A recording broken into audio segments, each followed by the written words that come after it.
Mon nom est Erwin Cutler, député de Montréal. Je suis accompagné aujourd'hui par mes collègues Bernard Patry et aussi Glenn Pearson et le sénateur Dallaire et Jonathan Lasky, who's representing the student movement that have been the heart and soul of the Save Darfur coalition, and as well Justin Laku, who can speak to the issue as well as a Sudanese intervenant.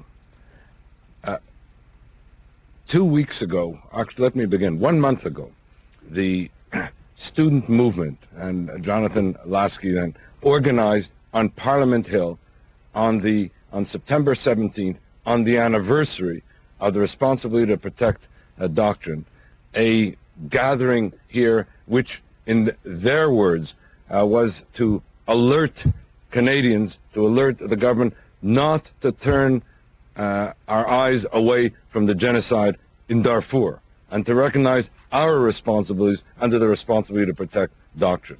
1 week later, the Prime Minister went to New York, not to the United Nations, to address the Council on Foreign Relations, to give, as he put it, a major foreign policy address. Regrettably, he did not mention the word Darfur, nor the word Sudan, nor the word Africa, even though that very day, September 24th, the UN Security Council was holding its own emergency meeting on Africa. The student apprehensions of the meeting here in the gathering on Parliament Hill on September 17th tragically proved only too well-founded. After that, the killing fields exploded yet again in Darfur. Indeed, in Sudan, there is a submission here, a paper, and it sets forth the details, the raising of a village in Hassanita and the like. And so the question then becomes, what can we do?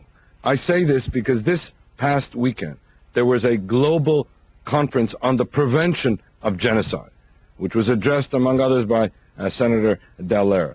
Attending that conference was a Sudanese member of Parliament, a distinguished and heroic figure, Salim Mahmoud Osman.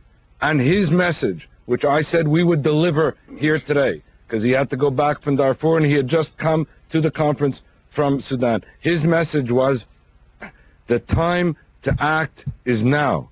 Tomorrow will be too late. And what we have witnessed is that while the international community dithers, Darfuris continue to die. And we know that over 400,000 have died already in the genocide by attrition in Darfur. We know that 400,000 are in a life support system. We know that mass atrocities continue unabated. We know that the peace processes, both the Darfur peace process and even the comprehensive peace agreement to end the North-South civil war, both at this point are in danger of unraveling.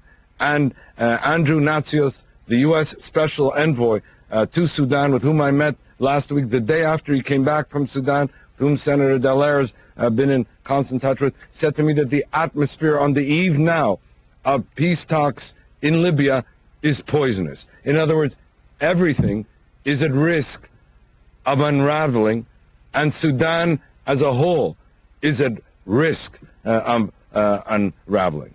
And so we have set forth, it's in your package, I won't repeat what we can do, other than to say, and to repeat what Senator Dallaire, Bernard Patry, all people up here with me have been saying, and what Glenn Pearson, who probably has more experience together with Senator Dallaire than any people in the country as to what is happening in Darfur. We need to put the joint UN-African hybrid mission in place as soon as possible, and Canada can help in that regard. I'll just mention that I met with the Prime Minister of Ethiopia in New York on the occasion of the opening of the UN, at the same time that our Prime Minister did not go to the UN and did not mention Africa.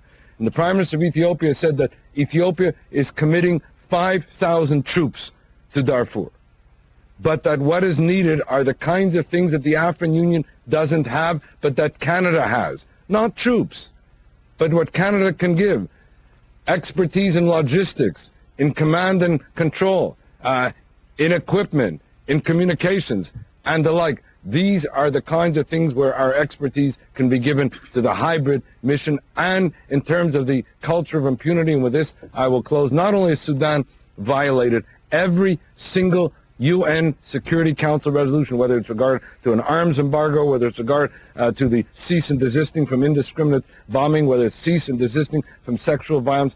Perhaps the most horrific thing, and I mention it because Mr. Osman, our Sudanese colleague, mentioned it. The most horrific thing is that Ahmed Haroun, the Minister of Humanitarian Affairs in Sudan, who has been indicted by the International Criminal Court for crimes against humanity and genocide. This same Mr. Haroun was appointed the head of a Human Rights Commission in Sudan to hear complaints about all these violations. What could be a greater, as Mr. Osman put it, a greater injury to the people of Darfur, a greater injury to the rule of law, a greater injury to the peace process than to have this kind of mocking of the responsibility to protect doctrine and the like.